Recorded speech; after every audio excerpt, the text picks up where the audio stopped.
chance for Torquay.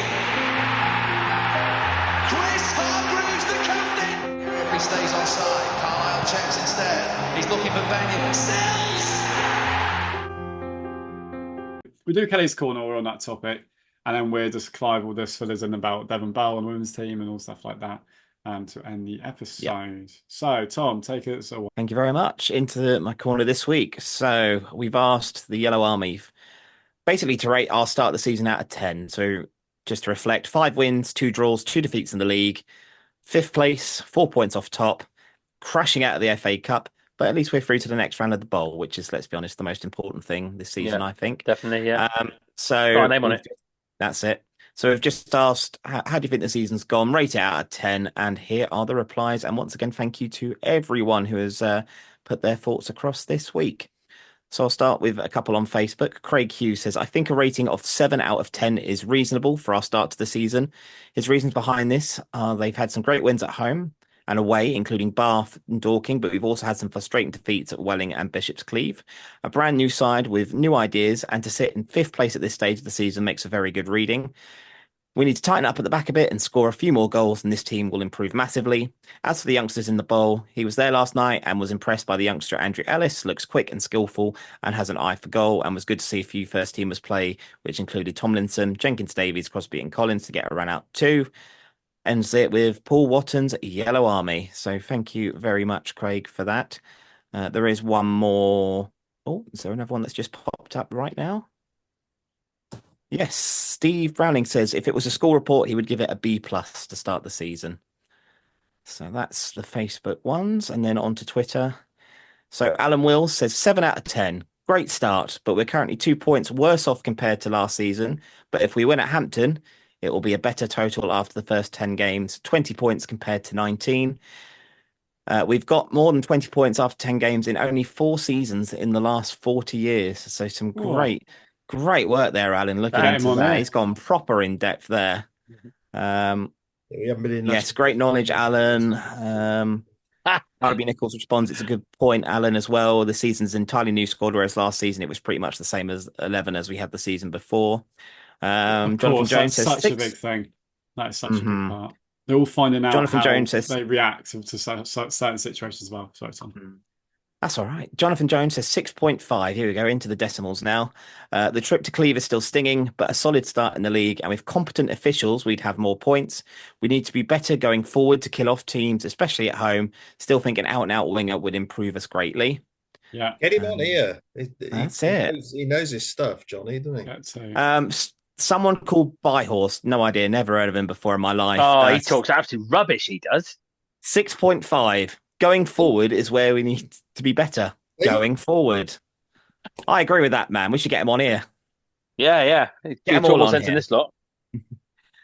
We have got Ferrari 50 Lover says we performed well enough to have 7 wins, 1 draw and 1 defeat and be top of the league. Cups of disappointment.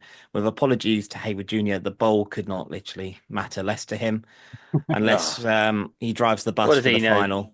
That's it. We've got Ollie who says 7 out of 10. Where do we need to improve going forward? It's actually going forward. We need to finish our chances that we create. There's a theme developing here. Chris Braun says 7 out of 10, a work in progress. Watton knows that. It's a marathon, not a sprint. He's a little concerned, though, about the injuries that are piling up. Barnaby Nichols says 7 out of 10. Could easily be a 9 or 10 had we won the St Albans and Aveley home games instead of drawing them. The FA Cup game he can forgive. The first time the players never showed up, and Paul Watton won't let it happen again. How many times did we fail to show up last season? Still feels that we need a winger. If Musa is out long term, perhaps a creative midfielder too. No one is running away with the league at the moment, so let's keep in touch with the top spot for as long as we can and hope to have a strong finish to the end of the season. DP says 8 out of 10, still a work in progress. Sad about the injuries, but it may give an opportunity to someone. We shall be there or thereabouts at the end of the season. Omar Musa hype fan, based on all factors, 7 out of 10. Comparing it against last season, a billion out of 10, million out of 10. That's a lot of zeros after the 1. And TQ fan says 6 out of 10. And that is all of the posts, I believe. You don't have to say why, but what would you give out of 10? I'm giving 8 because I still think it's been a frustrating few weeks, and that Africa Cup thing was really annoying. But that Devon Bowl Pouncey wins swung it to an 8. But I also think squads. I think 7 is probably about right. The FA Cup, I am disappointed with the FA Cup game. I did think we'd be qualifying for the first round this season. That was in your predictions, wasn't it, Tommy? It was one of my predictions, crashing out in the first time of asking. There we go. I think had we won the FA Cup game, maybe 8 out of 10, but I think 7's fair. There's room to improve, and performances have been dipping a little bit in recent weeks, but we're still picking up a couple of points here and there. So I trust Watton to get it right. So 7 sounds about right for me. You know what? I've got a horrible image coming into my mind now as we do these marks. We're like the Strictly judges, aren't we? It looks as though I'm the Craig Revel Horwood of the bunch. Hard to believe, I know. I'm certainly not throwing around 7s and 8s at this point in the season. Thank you very much. You can. But it's out of the first 10. You can work for them. And anybody who's forgiving that performance in the FA Cup, I'm afraid needs their bumps felt, because that is something that it's going to take some time for this squad to expunge, if you like, and to sort of get forgiveness by winning a few more league games, chaps, if you would, please. That's enough. It's fine. We're 5th. I'm not unhappy at all. But anybody giving 8 out of 10, Sam, I'm sorry, I'm not. You've got to be a bit happy at the end of the day. It's a brand new squad. It's that was frustration, but at the end of the day, we were 18th in the league last season, and Paul Watton has brought a brand new squad together. And even though I have been quite frustrated openly about a few things over the last 3 or 4 weeks, we're still 5th. And actually, at some points, I was like, Christ, might be pushing for the title here. Which we should be doing. I actually, as I said, I don't think there's much to be scared about in this league at all. And I do think that we can be, a bit worried now with Boring Wood now they've got Jared back. But I just think, I just think that we can go for it. We shouldn't be, limiting ourselves. But I just think how difficult it is to build something and get your philosophy and build a brand new group and put that all in with a club that's just come out of administration, got very expectant fans, a lot of pressure. Quite a lot of fans have gone through a lot, and we get quite nervous quite quickly when things go wrong. As you can see, it's a bit almost like a trauma response. And I think actually we're 5th in the league. I was very frustrated with certain things, and I was very angry about how we played in first. So probably more than I let on. But we're 5th. And I just believe we've got football fans, we've got to this point now where it's okay to be frustrated, but actually, we've also got to appreciate things. You do lose games. We are going to lose games at this level. We have a National League South standard squad. We're not a Football League standard squad. Yeah, but getting gumped 3-0. It's disgraceful. It's absolutely disgraceful. In somebody's back garden in Gloucester. But this is football. If you take your eye off the ball for one day, it's going to happen. And this has happened in a lot of successful team seasons where they have a disaster in a cup. It happens a lot, and it spurs them on for the rest of the season, and that is football. This is football. It's a very topsy-turvy game. Don't get too high when they get high and too low when it's low is what Dave Morris, apologies, I've left it late, Dave. He says, for me, it's a definite 8 out of 10. Given that we have a brand new squad, the management and the players have done well. Watton would have had an idea of their qualities, but would still have a lot to learn about them. He's obviously rated them, but he would have had little idea of how they work together until they've played some matches. Our points tally at this stage of the season is probably a fair reflection of where we're at. We should have more points, even if we've had a couple of bad refs. We need some pace on the wings and in midfield to worry defences more than we have done so far.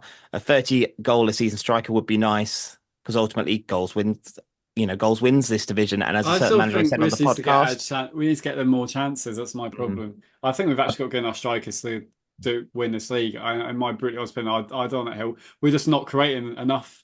And I would also on a hill that I'd say right now it needs more of a 4-3-3, 4-2-3-1. I will always say that, because then we can have fullbacks and wingers. It's just easier to move into midfield into wings, and it's just easier. But we don't have the players at the moment because we signed a couple of wingers on loan.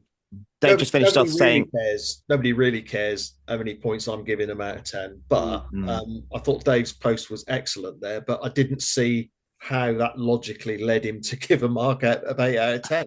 Well, he just finishes off by saying, as playoffs will be our realistic aim, he thinks most of us can see that we're heading in the right direction. With good crowds, increased business acumen at the club and community share issues, there should be some money to strengthen either on loans or new players, and he's fairly optimistic at this current moment. Great. Thank you, Dave. As the great Charlie Baker says, it doesn't matter until the clocks go back. Right, so Chris has just had to go quickly, but we're moving to our final section. Clive, Devon Bowl, women's team, all that. What have you got for us? Oh, we love it, don't we? So basically, the best way to deal with FA Cup trauma, I think, is to get back on the horse.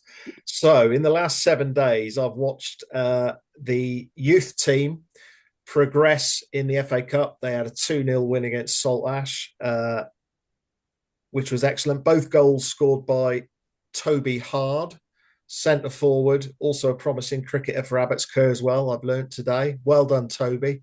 Good team performance, that. They then, am I getting my games mixed up? Yeah.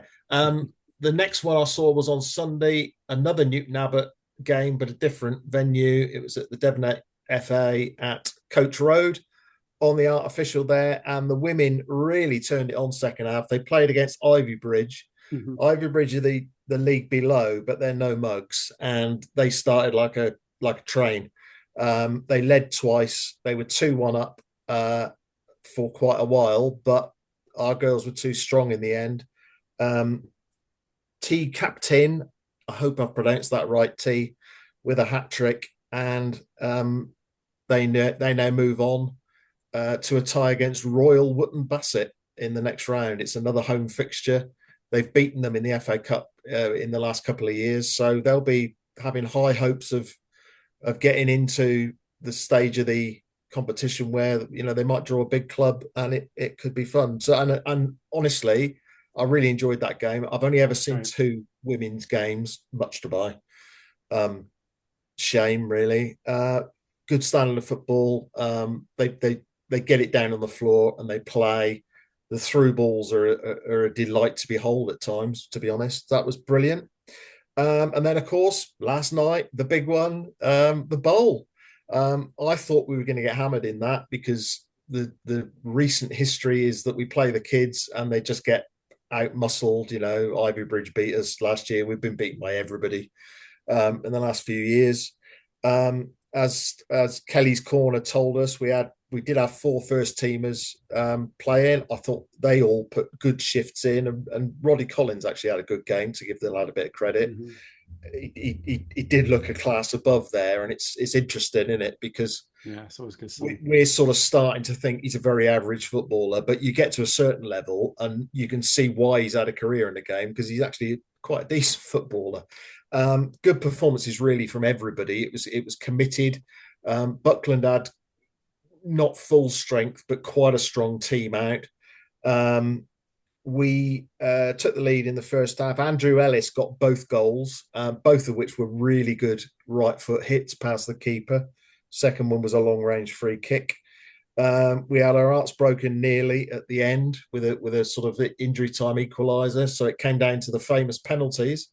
And although we were the first to miss, after the first 5 pens, it was 4 each. It kept going, and luckily they missed one.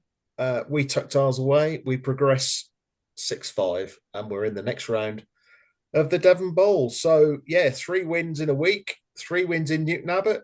You'll never sing that. There you go. Amazing. Cheers, Kai. That's brilliant. But there we are. Anything else to add this week? Very good debate this week. I'm very happy. It's always very important we listen and we have loads of different perspectives. It makes it more fun.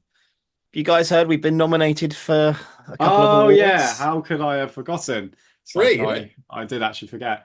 Right. So we're going to do a little bit. Now, there'll probably be a link in the description to vote. And thank you to all those who vote. The club have pushed it. Westcott, everyone. Amazing. Lovely comments. So, Tom, take it away. Well, Talky Talk have once again been nominated for this year's Football Contents Awards, this year being held at the Tottenham Hotspur Stadium. We've been nominated for 3 categories this year. It was only 2 last year. We've been nominated for Best in Non-League Editorial, Best in Non-League Podcast, and Best in Non-League Video. A huge thank you to everyone who has supported Talky Talk. I think I speak for all of us when I say it really means a lot to not just us, the Goals Eye View lot, but to everyone associated with Talky Talk who all come together, produce great content for the club and for the fans. It's been a fantastic, fantastic thing and privilege to do from all of us. So thank you very much for your support. We're up against some great candidates in the categories this year, so your support means everything to us. So please, if you can, click on the link below, vote for Talky Talk, and let's have some celebrations at White Hart Lane, shall we? Yes, yes. There we are. Thank you, Tom. Very good job. Yeah, thank you to everyone. It really helps us. There's some of the opportunities that we've had this year as individuals, as Talky Talk. It's been amazing. Gives me the sort of sense of approval that I actually need in my life. So well done. You're helping me out as well. So please bear that in mind and give us a vote. I'll just say quickly, gentleman not here at the minute, founder of Talky Talk, Deserves it all. Edits the website, puts an awful lot of time into it. Him, Sam, and Luke, Sam, so much time. Yeah. I'm not gonna spare your blushes either, mate. You've been magnificent over the summer. You've really got things going, keeping the enthusiasm going. We all love it. We don't do it for money, and we don't actually do it for awards, but it's lovely to get a bit of recognition. And if you would like to vote for us, please do so. All I'll say is don't forget where our football club was 12 months ago and how Talky Talk became a vessel for a lot of the Yellow Army. And we know how important, and this is why you'll always get honest content from us. We'll never stray from that. So if you can lend us your support, that would be hugely appreciated. And once again, thank you so much for your continued support of Talky Talk. Yeah, it always be with the best interests of the football club. We were the ones when people of the past that we don't mention weren't getting out and promoting the club, we were getting out on radios, on everything to try and raise awareness for the football club. So it's been great, but now it's also great to talk about football again and disagree out of 10 how your start have been. So yeah, such a happy clapper, aren't I? I wasn't on Saturday. I was very angry young man. But yeah, so there we are. A very angry old man. So that's yeah, well, you've had to deal with this bloody football club for longer than I have. So it's that you've seen a lot more rubbish and it's grinds you down over the years. So there you are. Yep. But there we are. So thank you so much to everyone who's watched us this week as ever. It's good to be back, and we will see you next week. We've had a few guests that were meant to be on and haven't been on, and all that. We do have a special guest next week. We do have a special guest next week. I promise you that much. And another one the week after, hopefully, or week after that as well. So we're working hard behind, and we're bringing It's All Gone South back at some point as well. To set a few more games come in, and one of the hosts come back from their honeymoon. So yeah, so I didn't think it's worth bothering. Like, hang on a minute, can you I know you have an honeymoon, but can you just review like the next 5 games of the National League South? It's not really worth it, was it? So we'll let them enjoy that, and then that'll be back at some point as well. So yeah, thank you so much to everyone who's supported us, and we'll see you next week. Here's Hargreaves, chance for Torquay. Chris Hargreaves, the captain. He stays onside. Carlisle checks instead. He's looking for Benyon. Sells.